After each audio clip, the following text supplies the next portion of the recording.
Qu'est-ce que le rêve signifie vraiment dans un pays comme le Cambodge? Ce n'est pas un simple voyage, mais un regard intime sur l'âme cambodgienne, à travers le parcours d'une femme extraordinaire. Préparez-vous à voir la résilience comme jamais auparavant. Enfant, Vanak a grandi en enfer. Sous le régime Khmer Rouge, l'enfance n'existait pas. A-t-elle jamais connu la joie d'un simple jeu d'enfant? Savait-elle seulement ce que « jouer » voulait dire? Vanak n'a que 10 ans lorsque le Cambodge se libère des Khmers rouges en 1980. Son père, soldat, est tombé.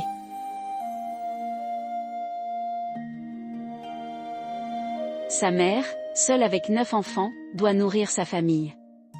Vanak l'aide à vendre champignons, bambous, poissons.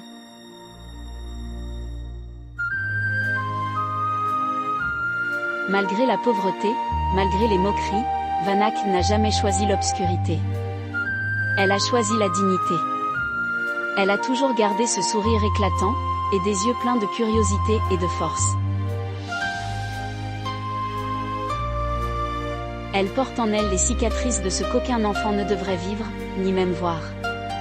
Certaines nuits, la douleur était si forte, ses cauchemars si violents, qu'elle n'arrivait plus à respirer.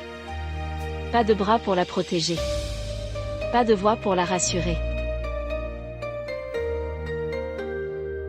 Tout était caché derrière son sourire fragile, ce sourire d'enfant qui brillait malgré tout. De l'enfance à l'âge adulte, elle a grandi aussi vite que ses petits pas pouvaient courir. Forgée par le travail, apprenant de ses erreurs, cherchant des modèles pour avancer. Et toujours en mouvement. Parce qu'il y a une étoile pour chacun. Même minuscule, elle suffisait à lui donner de l'espoir.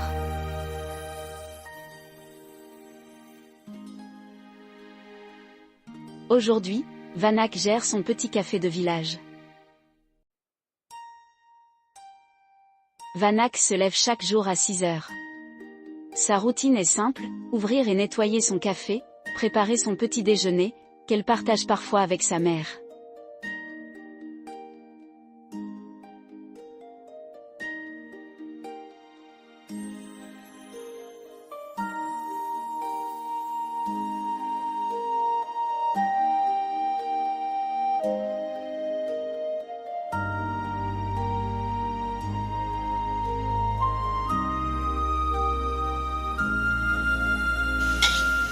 Elle cuisine des plats khmers, torréfie ses grains de café, et chaque tasse porte le parfum de son histoire.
À travers ce petit commerce, elle apprend l'essentiel, gérer un budget, comprendre les comptes, s'ouvrir au monde.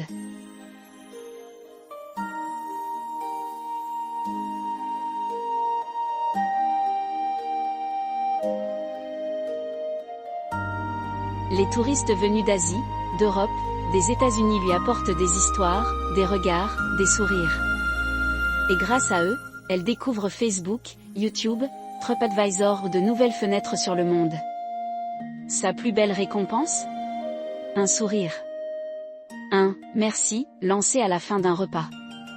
Un mot si simple, mais si rare dans son enfance. Peut-être le plus beau cadeau que la vie lui offre aujourd'hui.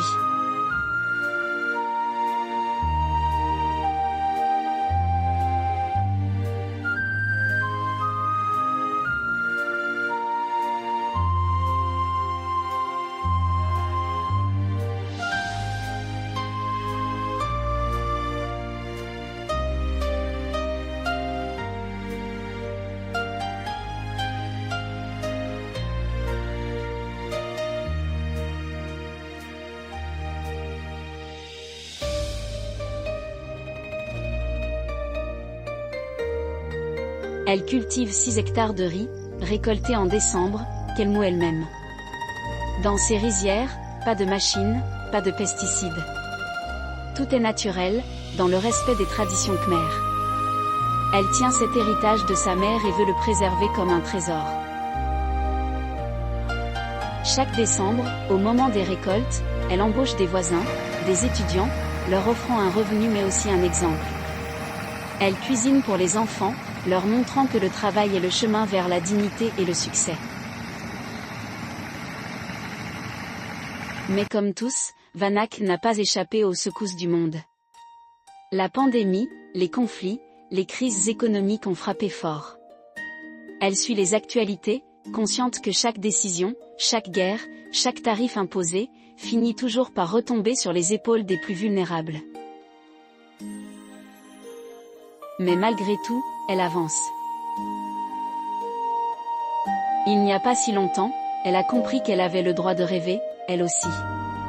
Bien sûr, des rêves, elle en avait depuis toujours. Mais les épreuves les avaient effacés, étouffés.